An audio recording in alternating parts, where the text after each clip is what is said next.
الحمدللہ والصلاة والسلام علی رسول اللہ اعوذ باللہ من الشیطان الرجیم بسم اللہ الرحمن الرحیم والذاریات ذروا فالحاملات وقرا فالجاریات یسرا فالمقسمات امرا۔ 27واں پارہ ہے سورہ زاریات۔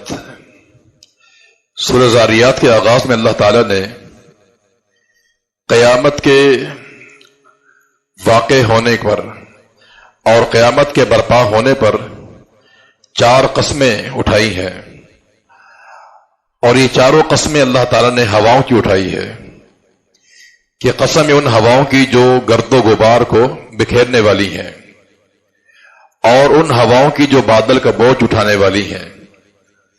4 قسمیں کھا کے اللہ تعالیٰ نے فرمایا کہ انما توعدون لصادق، کہ جس کا تم سے وعدہ کیا جاتا ہے ان قیامت کا، اس کا برپا ہونا یقینی ہے۔ اس کے بعد اللہ تعالیٰ نے متقین کے اوصاف بیان کیے ہیں۔ ان المتقین فی جنات وعیون، فرمایا کہ متقین باغوں میں اور چشموں میں ہوں گے۔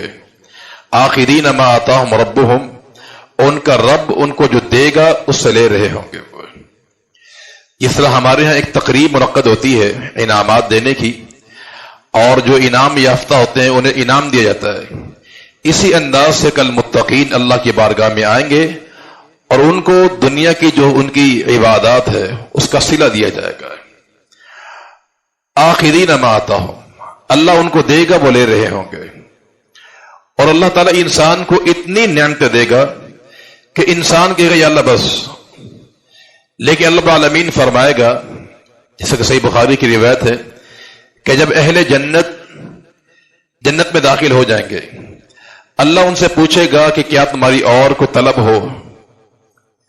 فرمائے گا یا اللہ نہیں، الم تبیض وجوہنا، تو نے ہمارے چہرے سفید کر دیے ہیں، تو نے ہمیں جنت دے دی ہے، اب مزید کوئی اور ہماری طلب نہیں ہے۔ اللہ فرمائے گا کہ میری ایک نعمت ابھی باقی ہے جو سب سے عظیم نعمت ہے، وہ نعمت یہ ہے کہ احل لکم رضوانی فلا اسخط علیکم ابدا، کہ میں تم سے ہمیشہ کے لیے راضی ہو چکا ہوں، کبھی تم سے ناراض نہیں ہوں گا۔ یہ آخرین ما آتاہم، یہ نعمت انسان کو اللہ تعالیٰ کے بارگاہ میں حاصل ہوگی۔ اور آگے فرمائے کہ متقین کو یہ نعمتیں کیوں ملیں گی؟ نمبر 1 اس لیے کہ محسنین یہ دنیا میں نیکوکار تھے۔ نمبر 2 رات کو بہت کم سوتے تھے، ان کے رات کا بیشتر حصہ جو ہے قیام میں، رکوع میں اور سجود کی حالت میں گزرا کرتا تھا۔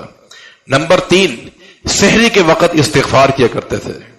نمبر 4 یہ اللہ تعالیٰ کے راہ میں مال خرچ کیا کرتے تھے۔ ان نعمتوں کی ان نیک اوصاف کی بنیاد پر انہیں یہ جنت اور چشمے ملیں گے، اور اللہ کی طرف سے انہیں انعامات دیے جائیں گے۔ اس کے بعد اللہ تعالیٰ نے ابراہیم علیہ السلام کا قصہ ذکر کیا ہے کہ هل اتاک حدیث ضیف ابراہیم المکرمین، کہ کیا آپ کو معلوم ہے ابراہیم کے جو مہمان آئے تھے مکرمین، بڑے عزت والے مہمان تھے، وہ اس سے مراد وہ ملائکہ ہیں جو آپ کے پاس آئے تھے انسانی شکل میں۔ قرآن نے ان کو مکرمین کہا۔ اصل میں مہمان مکرم ہوتا ہے، عزت دار ہوتا ہے، اور ہمارے دین میں بھی تعلیم دی گئی ہے کہ من کان یؤمن باللہ والیوم الآخر فلیکرم ضیفہ، جو اللہ کو مانتا ہے، آخرت کو مانتا ہے، اس پر لازم ہے کہ وہ مہمان کی عزت کرے۔ اس لیے قرآن مجید میں اللہ نے ابراہیم علیہ السلام کے مہمانوں کو عزت دار قرار دیا ہے۔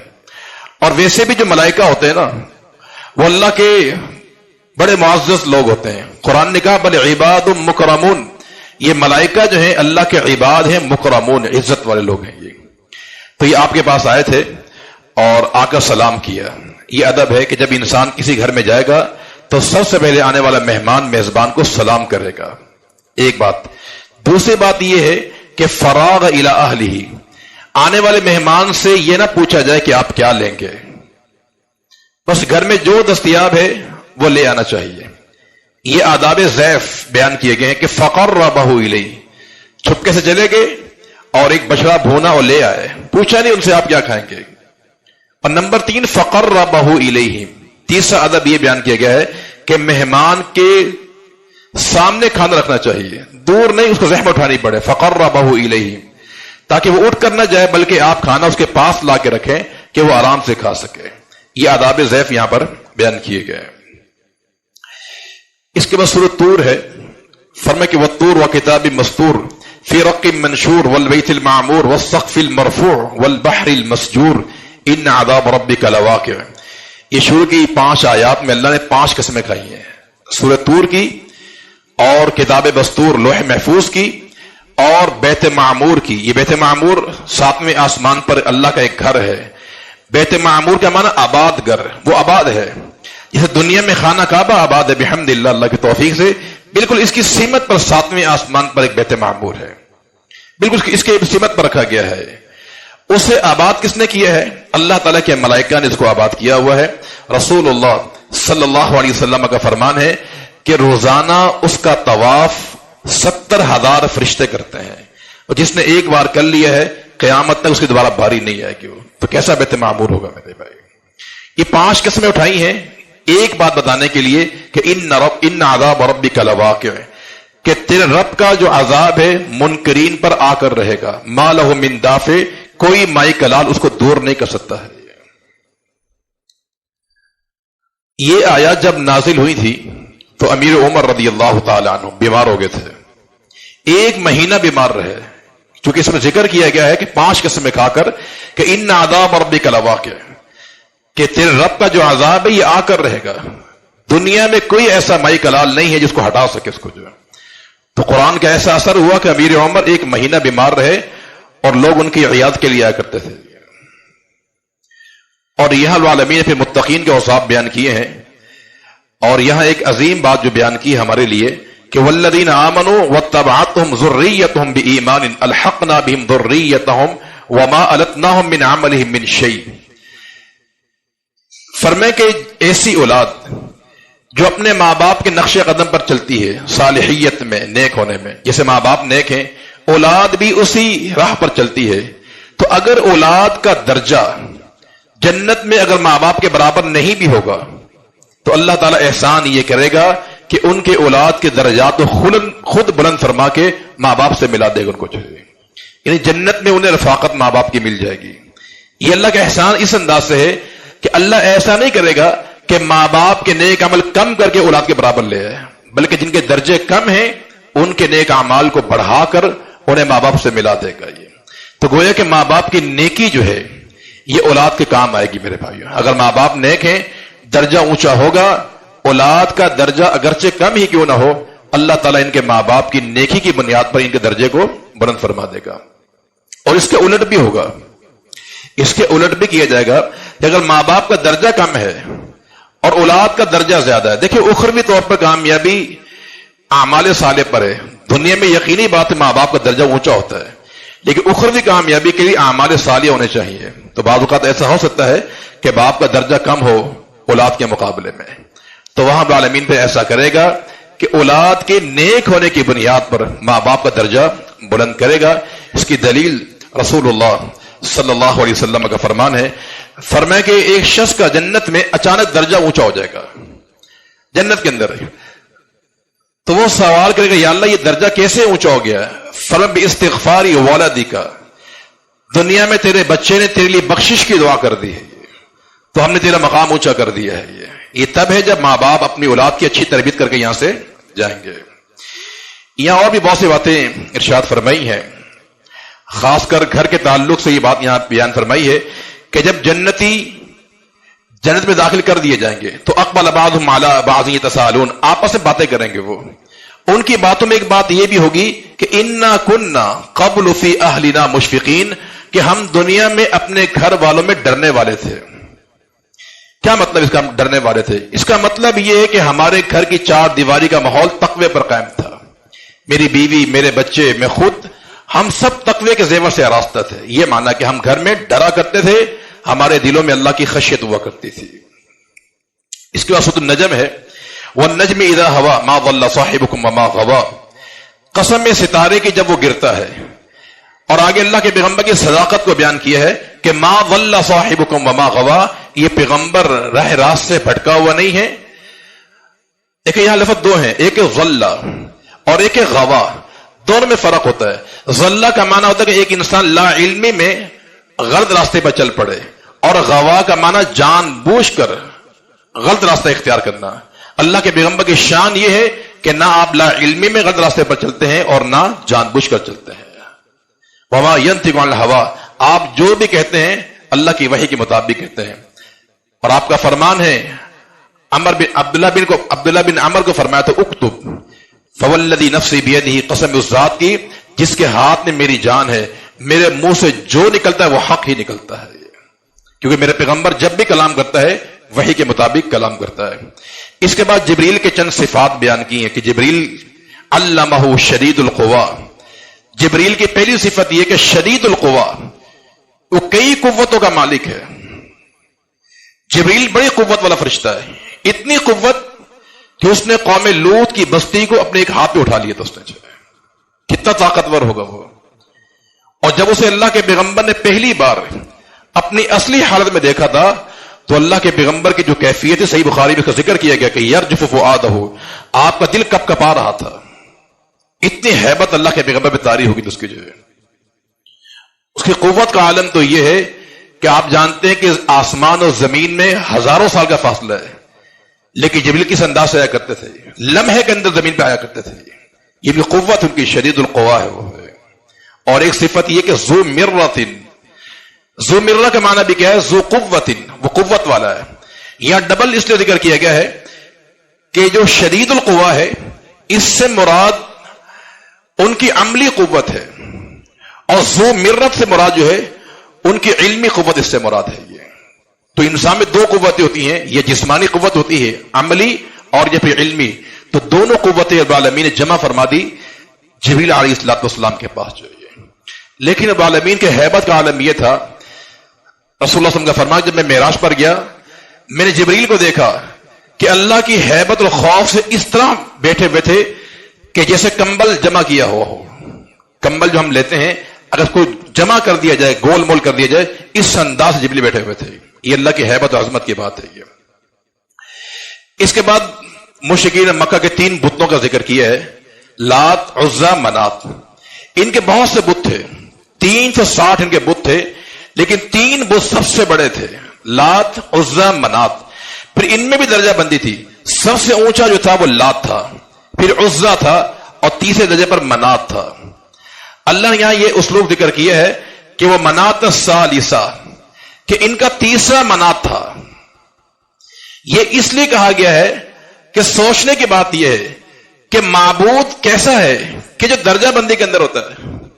معبود تو معبود ہوتا ہے، لیکن جو تم نے اپنے دیوی بنائے ہوئے ہیں ان میں درجہ بندی ہے. اول نمبر کا لات ہے، نمبر 2 منات ہے. پھر تو فرمایا کہ یہ جو تم نے درجہ بندی کی ہوئی ہے یہ تو تمہاری حماقت کی دلیل ہے. یہ اور ایک معبود کبھی بھی دوسرے معبود کو برداشت نہیں کر سکتا ہے. یہ قرآن ذکر کیا، لو کان فیہما آلہۃ الا اللہ، اگر اس دنیا کے اندر اللہ کے سوا کوئی اور بھی معبود ہوتا تو زمین میں فساد ہو جاتا ہے. تو ان 3 معبودوں کا ذکر کیا ان لوگوں کا. اس میں جو عزا تھا یہ قریش کا بت تھا. یہ قریش اس کی پوجا کیا کرتے تھے، اور اتنا اس کے اوپر ان کا اعتماد تھا کہ جنگ احد میں جب مسلمانوں کو شکست ہوئی تھی عارضی طور پر، اس موقع پہ ابو سفیان نے کہا تھا لنا عزا ولا عزا لکم، ہمارا عزا ہے تمہارا عزا نہیں ہے. تو اللہ کے پیغمبر میں جواب دو، لنا مولانا ولا مولا لکم، اللہ ہمارا دوست ہے تمہارا کوئی دوست ہی نہیں ہے. یہ تو عزا کی یہ پوجا کیا کرتے تھے. یہ اور یہ خاتون تھی جس کے نام سے یہ نام بنایا گیا تھا. یہ اس کے بعد سورہ قمر ہے، اقتربت الساعہ وانشق القمر. نبی کریم صلی اللہ علیہ وسلم اس سورہ کو عیدین کی نماز میں پڑھا کرتے تھے. ثابت ہے آپ وسلم ایک رکعت میں اقتربت الساعہ اور دوسری رکعت میں آپ سورہ قاف پڑھا کرتے تھے. اس کے آغاز میں اللہ کے پیغمبر کا ایک معجزہ ذکر کیا گیا ہے کہ اقتربت الساعہ، قیامت قریب آ چکی، وانشق القمر، چاند کے 2 ٹکڑے ہو گئے ہیں. کفار مکہ نے اللہ کے پیغمبر سے مطالبہ کیا تھا کہ اگر آپ چاند کے 2 ٹکڑے کر دیں ہم آپ پر ایمان لے آئیں گے. تو چنانچہ ایسا ہی ہوا. اللہ کے پیغمبر نے، اللہ تعالی نے یہ معجزہ ظاہر کیا کہ چاند کے 2 ٹکڑے کر دیے گئے تھے. قرآن نے یہاں ذکر کیا کہ جب چاند کے 2 ٹکڑے ہو گئے، ایک پہاڑ کے دائیں جانب گیا، ایک بائیں جانب چلا گیا تھا، اور لوگوں نے اس کا مشاہدہ بھی کیا اس دور کے اندر. لیکن کفار نے کیا کہا کہ یہ تو جادو ہے. یہ فرمایا کہ وہیں یروا آیتیں یعرضوا ویقول سحر مستمر، کہا یہ تو جادو ہے، یہ کوئی معجزہ وعجزہ نہیں ہے. کفار نے یہاں تک کہا تھا کہ تم انتظار کرو، جو لوگ ہمارے سفر میں گئے ہوئے ہیں نا، مکہ سے باہر گئے ہوئے ہیں، وہ جب آئیں گے اگر وہ اس کی گواہی دیں کہ ہم نے خود دیکھا ہے تو پھر ایمان لائیں گے، اگر وہ کہیں کہ نہیں تو پھر جادو ہے. اور رب العالمین کی شان یہ کہ جب لوگ سفر سے واپس آئے، کفار نے پوچھا کہ بتاؤ کوئی عجیب منظر دیکھا ہو. ان لوگوں نے کہا کہ ہم نے چاند کے 2 ٹکڑے دیکھے ہوتے ہوئے، لیکن پھر بھی وہ ایمان لے کر نہیں آیا. اصل میں یہ بد نصیبی کی بات ہوتی ہے یہ. اور بعض مورخین نے یہ بھی لکھا ہے کہ جب یہ چاند کے 2 ٹکڑے اس دور میں ہوئے تھے تو انڈیا کی ایک ریاست تھی کیراوالا، کیرالا یا کیراوالا نام ہے ریاست کا، وہاں کے بادشاہ نے بھی یہ منظر دیکھا تھا، اور اس نے پھر حجاز میں کچھ لوگ روانہ کیے تھے. واللہ عالم یہ واقعہ صحیح یا غلط ہے، لیکن شق قمر کا واقعہ ثابت ہے، اور یہ نبی کریم صلی اللہ علیہ وسلم کا عظیم الشان معجزہ ہے. اور آگے قرآن کے بارے میں ذکر کیا ہے کہ وَلَقَدْ يَسَّرْنَا الْقُرْآنَ لِلذِّكْرِ فَهَلْ مِن مُدَّكِرٍ، کہ ہم نے قرآن کو نصیحت کے لیے آسان کر دیا ہے. قرآن جو ہے نصیحت کے لیے بڑا آسان ہے. یہ آپ جانتے ہیں قرآن مجید اتنی آسان کتاب ہے، حالانکہ بلاغت و فصاحت سے بھرپور ہے، لیکن اس کے باوجود اتنی آسان ہے کہ اس کو انسان آسانی سے یاد بھی کر لیتا ہے، اس کے الفاظ کو بھی، اس کے معنی کو بھی. اور یہ کرشمہ ہے کہ دنیا میں آج لاکھوں مسلمان حفاظ موجود ہے، بحمد اللہ تعالی لاکھوں حفاظ موجود ہے. یہ اور یہ ایسی کتاب ہے کہ اس کو بار بار انسان بڑا تھکاوٹ کا شکار نہیں ہوتا ہے. تو قرآن آسان ہے. یہ جو ہمارے ہاں لوگوں نے یہ باتیں بنا لی ہے نا کہ قرآن کو سمجھنے کے لیے 21 علوم چاہیے آپ کو، یہ 60 علوم آپ کو آتے ہو تو پھر آپ قرآن سمجھیں گے، یہ غلط بات ہے میرے بھائیو. اللہ کے نبی کے زمانے میں آنے والے بدو، دیہاتی، عربی قرآن سمجھ جاتے تھے. وہ کون سے علوم کے ماسٹر تھے وہ؟ جب قرآن نے کہہ دیا کہ یہ آسان ہے، اور آسان ہے، قرآن کے 70% الفاظ ہمارے اردو میں استعمال ہوتے ہیں. تو لہذا قرآن مجید رب العالمین نے نصیحت کے لیے اس کو آسان بنایا ہے، کسی علوم کی پڑھنے کی ضرورت نہیں. اس کو سورہ الرحمن ہے.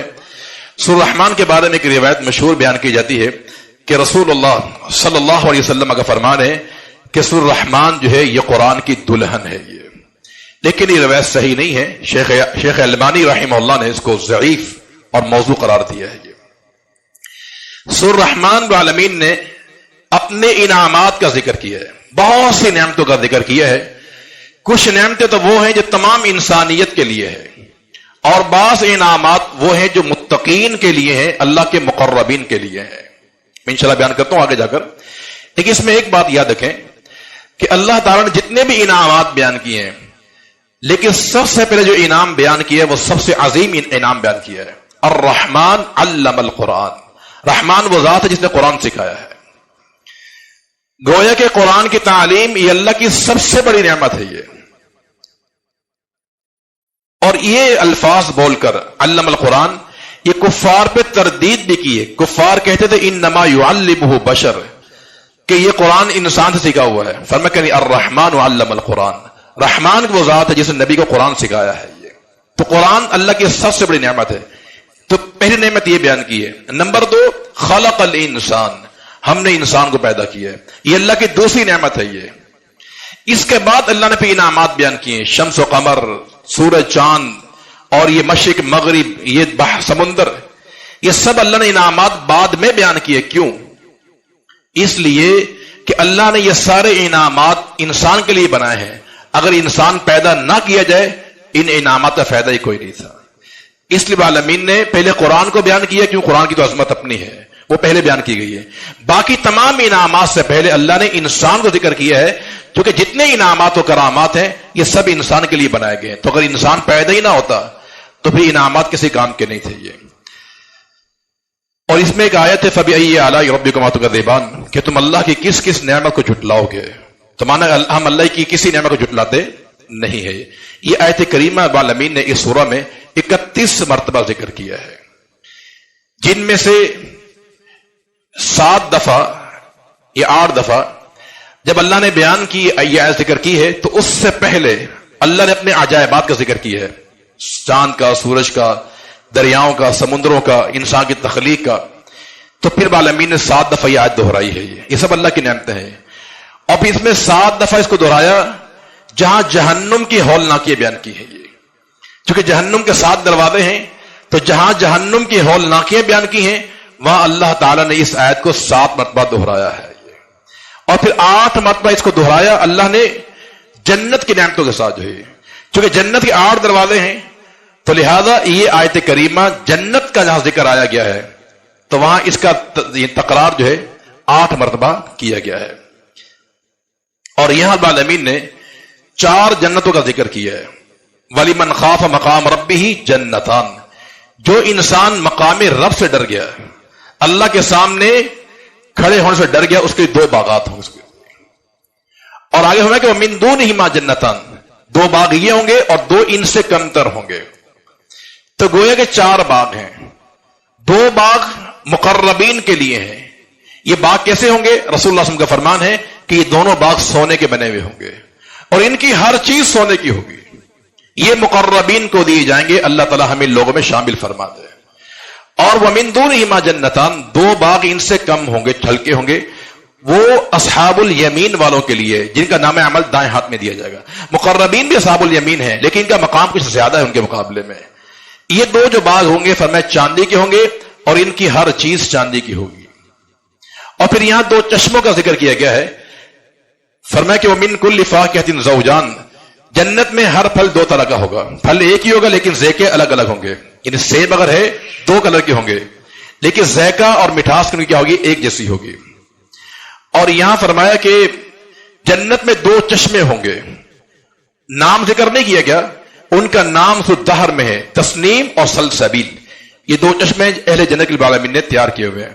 اور یہاں حور عین کا ذکر کیا ہے کہ فیہن قاصرات الطرف، جنت میں شرمیلی نگاہوں والی عورتیں دی جائیں گی جنتی کو، جو ہے جن کی نگاہیں جھکی ہوئی ہوں گی. معنی کیا کہ وہ حیا کی پیکر ہوں گی کہ ان کی نگاہ میں اتنی شرم ہوگی کہ ان کی نگاہ سے خامد تک اٹھے گی. بس ان کی نگاہوں میں ان کا خامد سب سے اچھا ہوگا. بس یہ حور عین انسان کو دی جائیں گی اور اتنی حسین اور جمیل ہوں گی کہ رسول اللہ صلی اللہ علیہ وسلم کا فرمان ہے کہ جنت کی اگر ایک حور ایک بار زمین میں جھانک لے پوری زمین کو منور کر دے مجھے. جو یہ سب نعمتیں رب العالمین اہل ایمان کو عطا فرمائے گا. اور اس سورہ کے آخر میں فرمایا کہ تبارک اسم ربک ذی الجلال والاکرام، تیرے رب کا نام بڑا بابرکت ہے. جب اللہ کا نام بابرکت ہے تو ذات کتنی بابرکت ہوگی میرے بھائی. یہ تبارک کا جو لفظ ہے اس میں 2 معنی ہوتے ہیں. ایک معنی دوام کا ہوتا ہے اور ایک معنی ہوتا ہے کثرت کا. کیا معنی؟ تیرے رب کی برکت ہمیشہ کے لیے اور بہت زیادہ ہے. تو رب کا نام بھی مبارک ہے، اس کی ذات بھی کیا ہے؟ مبارک ہے. جب ہم نماز پڑھ کے فارغ ہوتے ہیں تو کیا پڑھتے ہیں؟ اللہم انت السلام ومنک السلام تبارکت. اللہ کی ذات کیا ہے؟ بہت بابرکت ہے. تو ذی الجلال والاکرام، وہ ذات کیا ہے؟ ذو الجلال ہے والاکرام ہے. اور اللہ کے نبی کا فرمان ہے الذو بیا ذی الجلال والاکرام، تم اللہ کے جو صفت ہے نا ذو الجلال والاکرام، اس سے چمٹ جاؤ، اس کو اپنی دعاؤں میں اللہ کی بارگاہ میں تم پیش کیا کرو. اس کے مصر واقعہ ہے، فرمایا اذا وقعت الواقعہ، جب واقع ہونے والی واقع ہو جائے گی. یہ واقعہ قیامت کی علامت، قیامت کا نام ہے چونکہ یہ واقع ہو کر رہے گی. اس کا وقوع یقینی ہے. اس کا نام واقع بھی ہے، اسے حاقہ بھی کہتے ہیں، اسے القاریہ بھی کہتے ہیں، اس کو طامۃ الکبریٰ بھی کہتے ہیں، اس کو صاخہ بھی کہتے ہیں. بہت سارے قیامت کے نام ہیں. فرمایا قیامت واقع ہو کر رہے گی. جب قیامت واقع ہوگی تو بعض لوگ پستی کا شکار ہوں گے اور بعض ترقی کریں گے. یعنی کچھ کامیاب اور کچھ کیا ہو جائیں گے؟ ناکام ہوں گے. پھر 3 گروہوں کا ذکر کیا ہے، اصحاب المیمنہ دائیں ہاتھ والے، اصحاب المشأ بائیں ہاتھ والے، اور والسابقون السابقون جو سبقت کرنے والے ہیں. 3 گروہ ہیں یہ.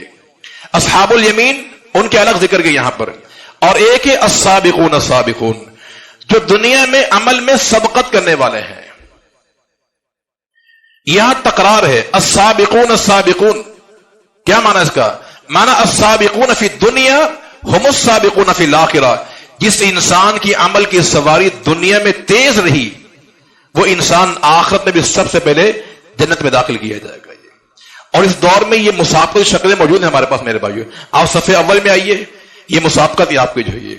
آپ جمعے کے دن جلدی نماز پڑھنے کے لیے آئیں، یہ مسابقت ہے آپ کے لیے، تو صف اول میں آنا اور جمعے کے دن جلدی نکلنا گھر سے اور مسجد میں آنا، یہ سب السابقون السابقون میں شامل ہے۔ یہ اولئک المقربون، یہ لوگ اللہ کے مقرب لوگ ہیں میرے بھائی۔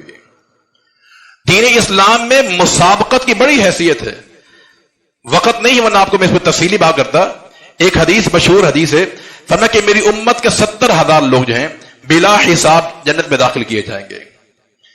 تو ایک صحابی نے کیا کہا تھا کہ ادعوا اللہ ان یجعلنی منہم، آپ دعا کریں اللہ مجھے اس میں شامل فرما دے۔ فرمایا کہ انت منہم، تو انہیں میں شامل ہے۔ ایک اور صحابی کھڑے ہوئے تھے، پھر کہا کہ میلے بھی دعا کرے۔ فرمایا کہ سبق بہا عکاشہ، عکاشہ آگے نکل چکا ہے، یہ مسابقت ہے میرے بھائی۔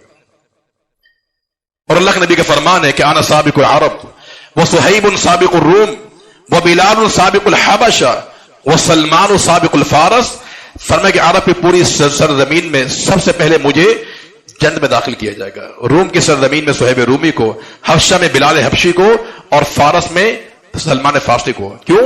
یہ اول ترین لوگ ہیں جو مسلمان ہوئے ہیں۔ یہ تو دین اسلام میں مسابقت کی بڑی حیثیت ہے میرے بھائیوں۔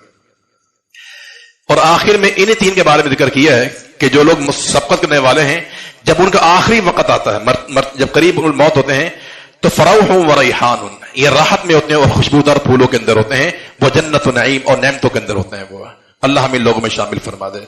اور جو اصحاب الیمین ہوتے ہیں، فرمائے کہ انہیں فرشتے سلام کرتے ہیں، فسلام لک من اصحاب الیمین۔ یہ نمبر 2 طبقہ ہے، دونوں جنتی ہوتے ہیں لیکن مقربین کا مقام زیادہ ہے۔ اور تیسرا گروہ کیا تھا؟ بائیں ہاتھ والا۔ فرمایا یہ کیا ہوں گے؟ فنزل من حمیم، انہیں گرم پانی پلایا جائے گا، وہ تسلیۃ و جہیم، انہیں جہنم میں داخل کیا جائے گا۔ اللہ تعالیٰ ہمیں اس سے بچا کر رکھے۔ اس کے بعد آخری سورہ حدید ہے، فرمایا کہ سبح للہ ما فی السماوات والارض وهو العزیز الحکیم۔ اللہ کی تسبیح بیان کرتی ہے ہر چیز آسمان و زمین کی۔ اصل میں کفار کو چوٹ لگائی گئی ہے کہ تم کہتے ہو کہ اللہ کے ساتھ کوئی اور بھی شریک ہیں۔ دنیا کی ہر چیز اللہ کے بارے میں بیان کرنے کہ اللہ بے عیب ہے، اس میں کوئی عیب نہیں ہے، لیکن افسوس ہے تم پر کہ تم اللہ کے ساتھ اوروں کو شریک کر رہے ہو، لات کو، عزا کو، منات کو جو ہے یہ۔ تو یہ ان کو چوٹ لگانے کے لیے فرمایا کہ سبح للہ ما فی السماوات والارض، ہر چیز آسمان زمین کی، کیا حیوانات، کیا جمادات، شجر، حجر، ہر چیز اللہ کی تسبیح بیان کرتی ہے کہ اس سے کوئی شریک نہیں ہے۔ انسان کو اللہ نے پیدا کیا ہے، دنیا میں لے کر آیا، اور پیدا کرنے کے بعد بیکار نہیں چھوڑا، اس کی جو ضروریات زندگی اس کو مہیا فرمائی ہے۔ جب سارے کام پروردگار کی ذات کر رہی ہے تو سبح للہ، تو تمام تعریفیں بھی اللہ تعالیٰ کے لیے ہے۔ اس کے بعد صحابہ کرام کے تعلق سے ایک بات ارشاد فرمائی ہے، فرمائے کہ لا یستوی منکم من انفق من قبل الفتح وقاتل۔ فرمائے کہ وہ صحابہ کرام کہ جنہوں نے فتح مکہ سے پہلے اللہ کے راہ میں مال خرچ کیا ہے اور ایمان لے کر جہاد کیا ہے، یہ اور جنہوں نے فتح مکہ کے بعد جہاد کیا اور مال خرچ کیا، دونوں برابر نہیں ہے۔ یقینی بات آپ جانتے ہیں کہ فتح مکہ سے پہلے مسلمانوں کے حالات بہتر نہیں تھے، مالی حوالے سے بڑی کمزوری تھی، تو جنہوں نے ان حالات میں، تکلیف کے حالات میں مال خرچ کیا ہے، جہاد کیا ہے، ان کا درجہ زیادہ ہے ان صحابہ کرام سے کہ جنہوں نے فتح مکہ کے بعد اسلام قبول کیا ہے۔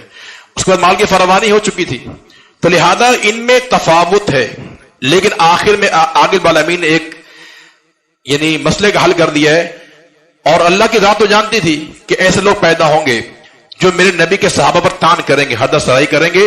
اللہ نے آگے فرمایا کہ وَكُلًّا وَعَدَ اللَّهُ الْحُسْنَى، ٹھیک ہے صحابہ کرام کے درجوں میں فرق ضرور ہے لیکن جنت سب کو دی جائے گی۔ یہ ارشاد فرما کر منہ بند کر دیا جو صحابہ کرام کے گستاخ ہیں، جو صحابہ کرام کے بارے میں طوفان بدتمیزی کرتے ہیں کہ وہ صحابہ کرام جو فتح مکہ کے بعد مسلمان، ان کی کوئی حیثیت نہیں ہے۔ امیر معاویہ پہ جرح کرتے ہیں، ابو سفیان رضی اللہ پہ جرح کرتے ہیں، عمر بن عاص پہ کرتے ہیں رضی اللہ تعالی۔ فرمایا کہ ٹھیک ہے فرق ہے، لیکن وَكُلًّا وَعَدَ اللَّهُ الْحُسْنَى، حسنہ کا وعدہ دونوں سے کیا گیا ہے، یعنی جنت کا وعدہ دونوں سے کیا گیا ہے۔